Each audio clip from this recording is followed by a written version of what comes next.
old Smokey out of here.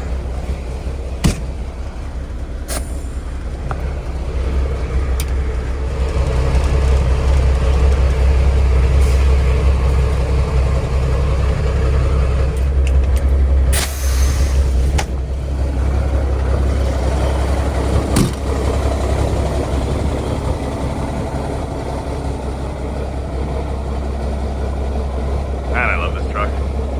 Well, I love all three of my trucks. So what are we up to today at TwinStick Garage? Well, I was planning on doing something fun. If longtime viewers of the channel will know that originally when I bought my Peterbilt, my goal was to always pull my camper with it. My family's really big into camping, and up till now I've always just pulled my camper with the with my pickup truck. But I always wanted to pull it with a semi truck. So I was gonna do something today to actually make that functional. But old TwinSticks is getting soft and it's kind of cold today. So I thought, you know what? We'll leave that for next week, because there is one other job, and I know I've been doing lots of snowman content. Don't worry about those. I know I've been doing lots of snowman content, but there's kind of a method to my madness. Oh, look at that haze. Squirrel! I've got to get the snowman trailer finished for the summer, because just can't have the snowman truck without the snowman trailer. So I know I've been doing lots of snowman content. I started on the Pete. I haven't really done much since. I took all the stuff off. I got some really good momentum going on the Duke here with Blake's help, Flywell Fabricate. And I just kind of parked it, and I've been putting all my eggs into the snowman basket. So I think what I'll do today, like I say, because I'm getting soft and this warm shop is making me spoiled, I think what I'm going to do is we'll start working on the reefer shell. I'm going to take this over to my paint booth and start doing the body work on that and start refurbishing that, because that's the final piece that I need to do to get the trailer ready for the stagecoach scene wrap. All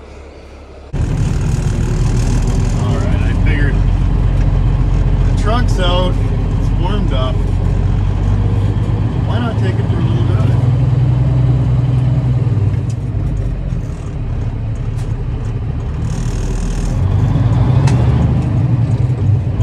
Need the Jake so I can do some Jake shifting. It's fun to drive these old trucks. I definitely enjoy it. So yeah, as I was saying, I want to get the trailer done. That's kind of my goal. I want to get it finished up this summer, because I'd really like to drive around with the trailer complete on the back with the stagecoach scene. So what still needs to happen, I've got to obviously get my camper out of the way and then pull the trailer around. And then I'm going to get my friend Dallas at Single Drive on YouTube. He's got his own towing company, and he just built himself a 50-ton wrecker. And I'm trying to convince him to drive it down. And then what we're going to do is we're going to click the van trailer into Snowman, and I'll pull forward, and then he'll pull in behind, and then lift up the trailer with his wrecker with the crane arm there. And then we'll pull the tandems out and pull in the new ones that I've been working on the last few episodes. And then and then we'll set it back down. Oh,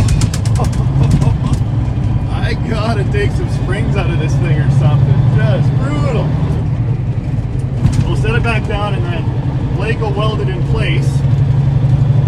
And then that should be done with that. And then I gotta do some more work on the landing legs.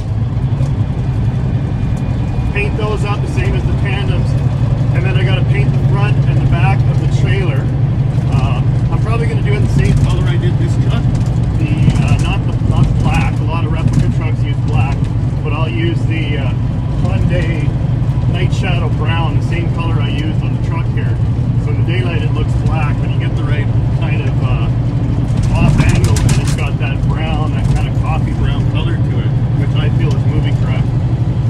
So paint the front and back of the trailer, and then there's about a 6-inch strip all along the top of the trailer.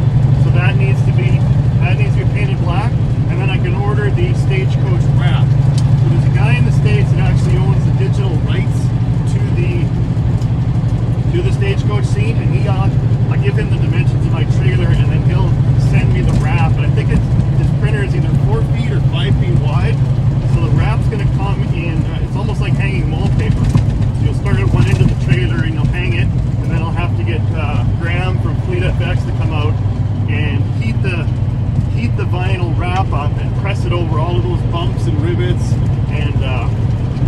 you get the first one done, and then you get the second one and line it up. And again, it's just like hanging wallpaper, and they'll go all the way forward and then go all the way down the other side of the trailer. So that's going to cover the wrap, and then the reefer that I'm going to work on today to try and get that thing refurbished, that Thermo King reefer shell. I've got to hang that on the front of the trailer. So what Blake was saying, the dry van's not meant for holding that.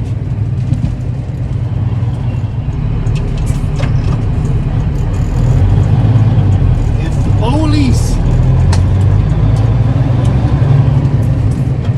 Since the dry vans doesn't have the structure to hold that reefer shell, we're going to have the fish plate in behind it to make sure that it doesn't come tearing off of there or bouncing along going down the road. So I'm going to cut a plywood template of it out, and then that way we can put it on the front of the trailer, and then drill the holes, and then we'll hang the reefer shell either with the gantry or maybe a forklift, and then put the bolts through, and then put some fish plates on the back, and that'll hold on the front of the trailer. And then I think with that, the trailer will be done, and this will be a complete unit. It's interesting. Kenworth actually reached out to me, if you can believe it, and they want to see, they're having a big Kenworth event, 100th anniversary, I believe, event in Vegas, and they want this truck down there. But I don't know if I can get this thing all the way to Vegas. And the other concern that I have is it's not as cool with just the truck. I mean, you kind of want the truck and the trailer. So maybe next year we'll get that down there. And yeah, now that it's almost camping season, I wanted to actually start pulling the camper with this. So I got the hitch that I need from Gen Y Hitches, but then I was also trying to figure out how am I going to use a truck with air brakes to activate the electric brakes in the back. So I was doing some digging around, and I actually found a brake controller that is air over electric. So I think that'll work good. So I ordered one of those. So when that comes in, I'll set that up, and then we'll actually, in a future episode, see if we can't pull the camper with this thing. Man, I love driving this truck. I know I say it a lot, but it is fun. Oh, come on, Jakes. Oh, I heard something. Oh, a little bit of a burp. Come on. There it is. We got Jakes. Quiet Jakes, but Jakes nonetheless. Well, that almost makes me want to go for another little snort. Maybe we will. Alright, we gotta give this thing another go now that the Jakes have finally come alive. I can't put this thing away yet. Let me try that out. And for those that say that in the last video that we're talking, a few videos ago, when they were saying that the bracket that Blake made was still bouncing, look how solid that is. Okay. Here we go. Oh, no. Yes! Up. Oh, there it is. Oh, come on. It's the switch. It must be a bad switch. Oh, there we go. All right, let's see if we can't get a little more bark out of this thing. Oh man, I'm excited. Who doesn't love Jake brakes? Oh yeah, yeah boy. All right, yeah.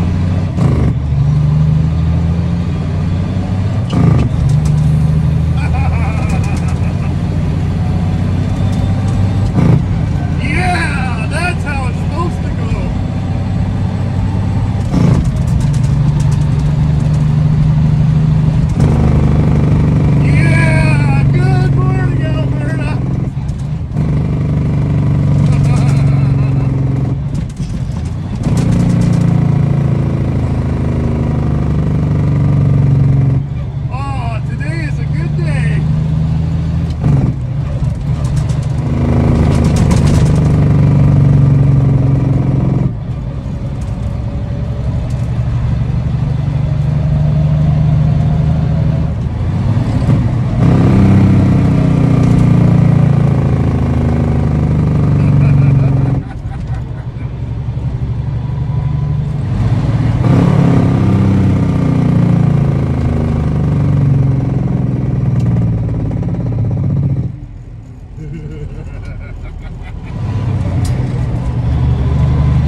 has hated me before. We've gone up another level. That's awesome.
So I was teasing Matt at Diesel Creek. I was teasing him about his new floor scrubber that he got in a recent video. And I'm starting to see why he did it, because sweeping floors ain't that much fun. Okay, so there's the Gen Y hitch that I needed in order to pull my RV with a semi-truck. So like I was saying, stay tuned, and in a future episode, we're gonna set that up. And then look at these beauties. So my birthday passed a while ago, and my awesome and wonderful and generous wife and mother both said, well, what do you want for your birthday for your trucks? So I was thinking about it, and I was thinking, obviously LBL still needs paint, but everything on it is so shiny. You got that shiny, beautiful bumper that my mom got me for my birthday last year. Got the polished tanks, got the big 8-inch Lincoln stacks, and then I got those ugly old 40-year-old steps. I said, you know what? Some new steps would be perfect. So they actually both chipped in and bought me these wicked stainless steel boxes. So I had these made, same guy that actually made the lights. He does a whole bunch of custom work. His name's Daryl Bagger out of Manitoba. So he made those lights for me that I installed a while back. But he also makes anything custom you could ever want for your truck. So he said, well, Mark, do you want stainless steel or aluminum? And I thought, well, stainless looks so good because I got a stainless front bumper from the Big Rig Chrome shop. So I thought it would match nice. And I didn't think the rounded really goes with this truck. Kind of sharp square edges would look good. So thanks so much for building these on the quick, Daryl. I can't wait to get them on the truck. Of course, we need to get paint first. But once that's done, put those on there, put the stacks back on. This truck is going to be absolutely mint. So if you're interested, check Daryl out. He's on Instagram at Bagger Industries. Does some wicked work, grills, custom anything that you could ever need for your truck. So check that out. And then I wanted to give another update on what I'm doing with the Duke as well. So there's a great stainless steel company out of Burlington, Ontario, up here in Canada, by the name of Lyle Stainless. And they sell anything you could ever want, big and small, for big trucks, small trucks, cars, all of that.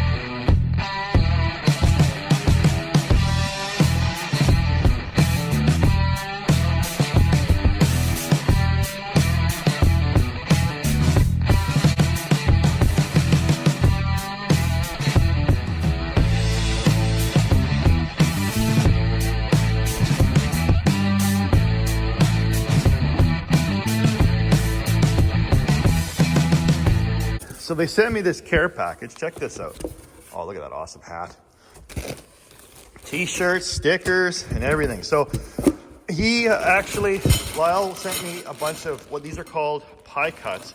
And what you use those for, so Blake at Flyweld Fabricate is actually going to use these and TIG weld them together to make custom elbows. And he's actually already started on it. So what he's doing is he's going to weld up a custom exhaust that's going to be 5-inch out of the turbo, and it's going to come down to a Y pipe that he's actually already made. Turned out wicked. Then it's gonna come around and make the bends here, and then it's gonna size up to 8-inch, from 5-inch to 8-inch. And I actually picked up the 8-inch stacks from Lesco, and these are gonna be either just flat top or stove top, pipe top, whatever you wanna call it. And I got the flappers coming as well. So those are gonna go on each of the uprights there with big old flappers.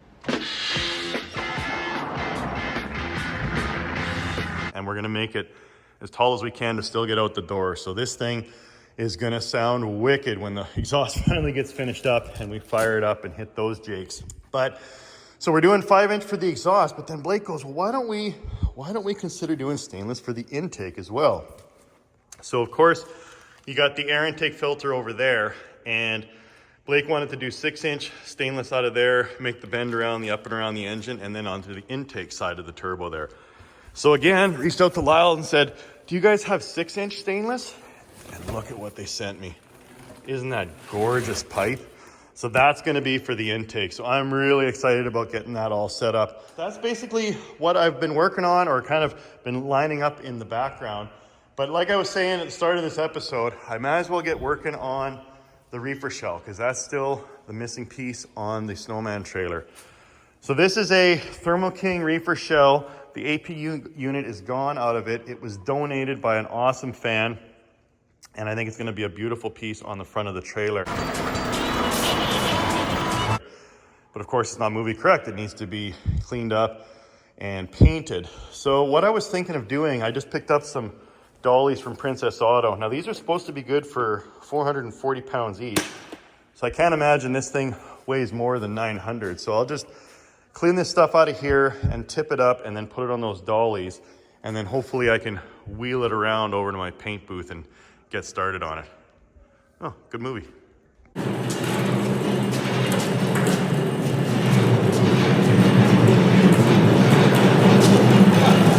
That worked awesome. So the dollies are handy. Okay, so this is a vintage 1970s Thermo King refrigeration and heating unit.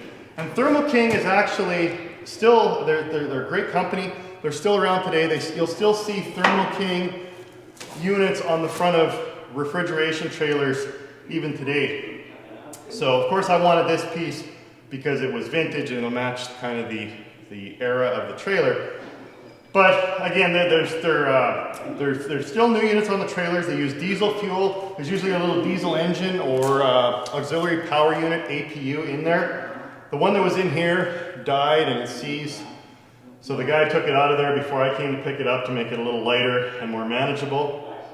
I obviously don't need any extra weight in the overhanging deal because again, it's a van trailer, not a reefer trailer designed for this that we're just going to bolt on there. But I think it's going to work great. Now, of course, these are trailers that are reefers or refrigeration trailers. They'll actually have these on there, and what they do is they'll send cold air into the trailer to keep the vegetables or the Coors beer from getting too warm in the summertime in the southern states. Or it also works as a heating unit when there is, when you're driving through Colorado in the wintertime and you got to keep all the vegetables from freezing. So it just kind of controls the temperature of the trailer.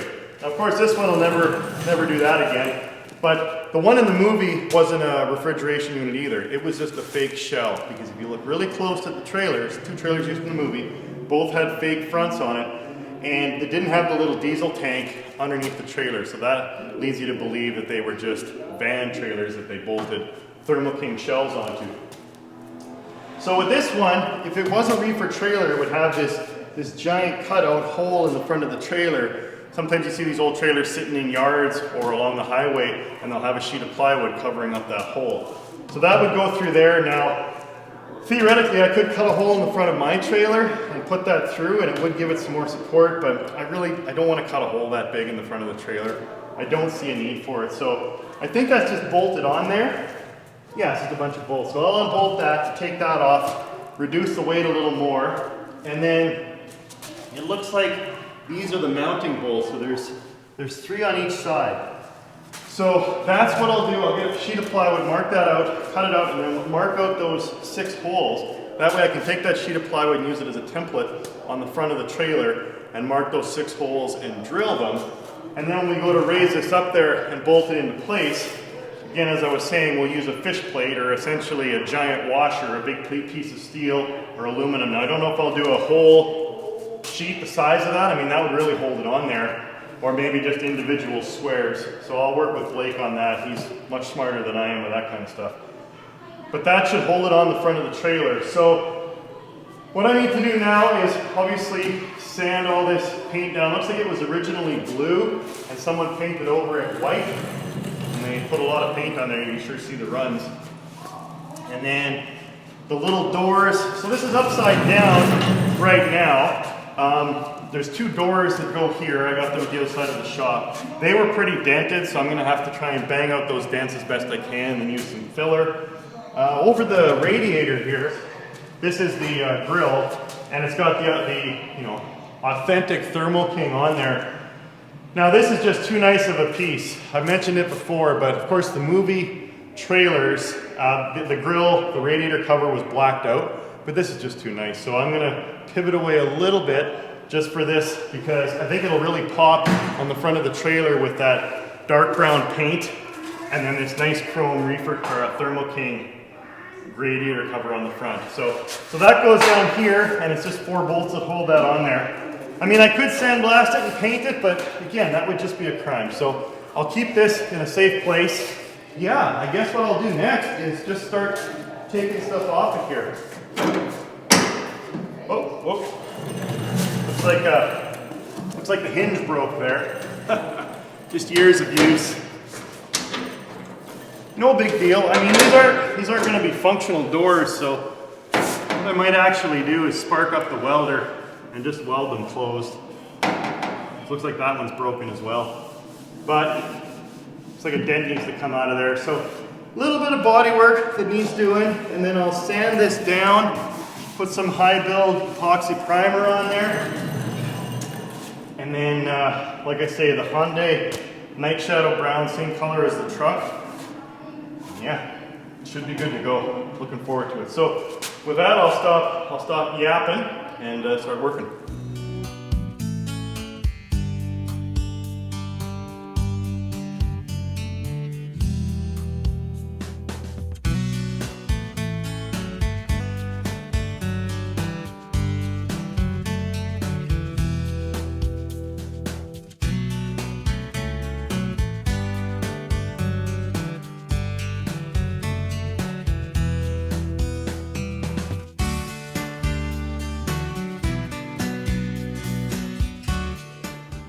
Oh, man, this has been a lot more work than I thought it was going to be.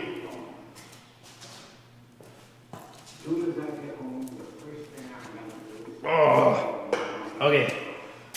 Well, this foam insulation appears to be glued on there. I don't know if I can get it off. What I might do... Oh, man.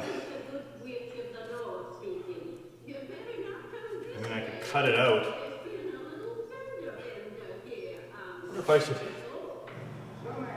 That plasma cutter might work. That plasma cutter might work real good. Huh. Okay, so a while back, I got this plasma cutter from Vivor, and I think this is the perfect opportunity to try it out. Now, it's designed to cut up to, I think, 5/8, and that's definitely not, that's just thin aluminum, probably 1/4 inch. So I might try and piece this thing together and give it a go and see if we can't actually just cut all the way around and cut this right out of here. I think that would be awfully slick. So check this out. It's actually a pretty neat little gimmick here. So I'm just reading the instructions on how to set this up. I've never used a plasma cutter before. So yeah, I'm just going to go along like this and just zap that off of there. This should work really good. Okay. Now, imagine that goes there. Typical man, right? Don't read any instructions, you can just figure it out on your own. Okay. And then, must go in there.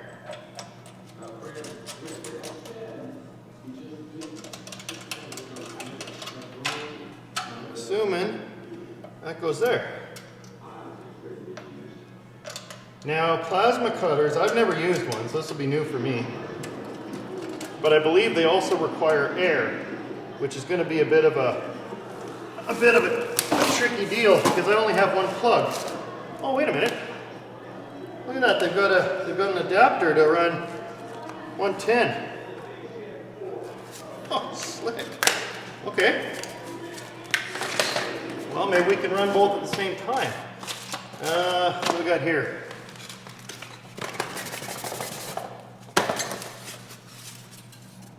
Okay. Pressure regulator. All right, I better read the instructions here and figure out how to put this thing together properly. Yeah. Let's see if we got power. Turn this thing on. Oh, there we go. All right. All right, let's give her a try.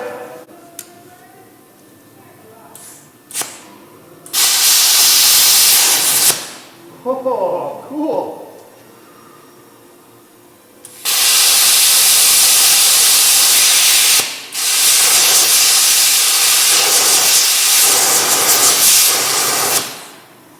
Man, it's going to burn the hell out of that stupid foam insulation. Okay, hang on.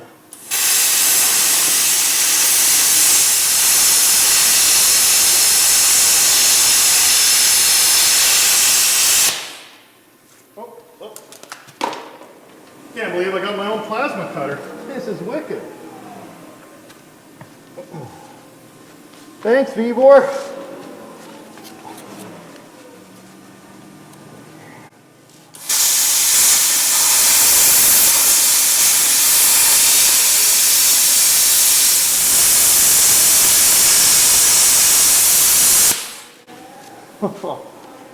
That is so awesome. Let's see here. Cutting thickness, aluminum, 1/4 inch, 25 to 50 amp, 25 to 50. Okay, I'm at 26. Looks like I'm gonna turn up a little bit. Let's try a little more jam, like 35.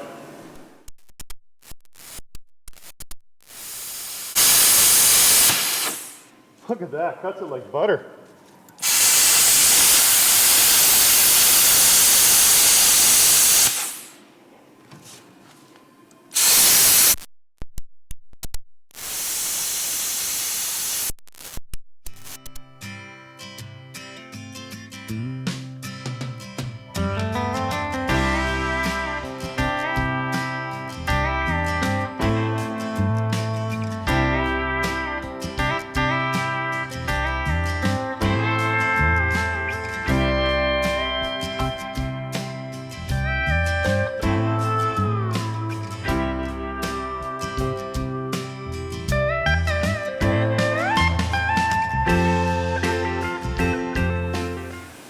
That worked pretty slick, I have to say. Heck of a lot faster than trying to cut it with a grinder. Okay, I'm gonna come out of there. Where's my pry bar?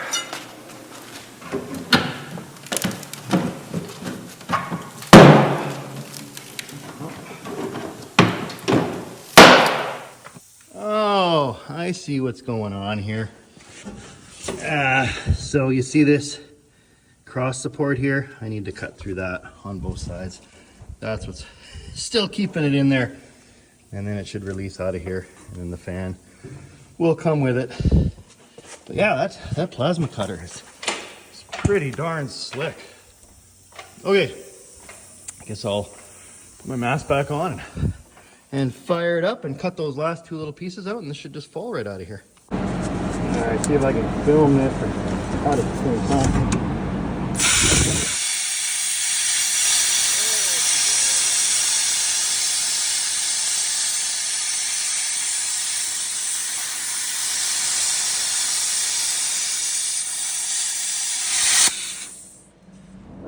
That should do it. See the thing coming out of here.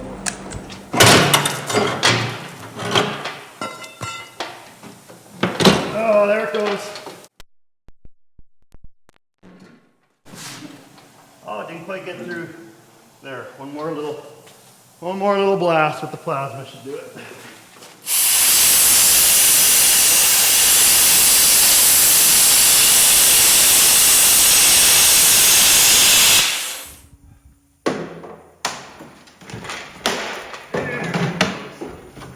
Oh, my goodness. Oh.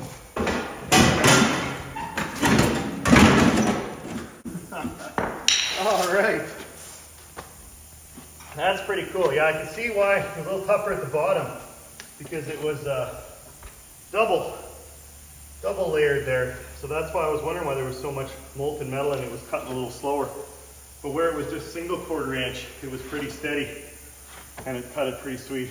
So yeah, if you only got $300 to spend and you want your plasma cutter, go ahead and check out Vevor on Amazon and you can pick up one of these. That is a slick little setup. And it just needs compressed air to run. So thanks to Vevor for that. I figure I'll probably wrap the episode up there. It's getting pretty late in the day. I better go get my girls some pizza.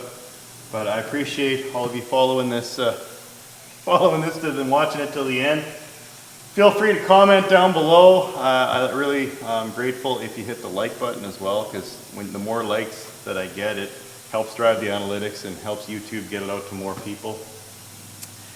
And yeah, thanks to my wonderful mom and my wonderful wife for getting me that wicked birthday present. Can't wait to get that on the truck. Appreciate Baker Industries putting that together for me and doing such a quick turn on that. I ordered it, and then the next thing I know, I got a message from the delivery place that it was already in Edmonton, so I had to go pick it up. So that was awesome. Thanks to Lyle Stainless Exhaust. Really appreciate you helping out with the project. If you need any stainless for your automobile, go check them out. Great Canadian company. Thanks to Vevor for sending the plasma cutter. That thing was slick. And yeah, thanks to the viewers. Without you guys, there would be no YouTube. There would be no projects trucks. I'd probably be still farting around with LBL out in the gravel. So I'm really grateful to everyone's support out there. So with that, I'm going to wrap it up there. Hope you enjoyed the episode. See you next week. And don't ever forget, if you got it, trucker brought it.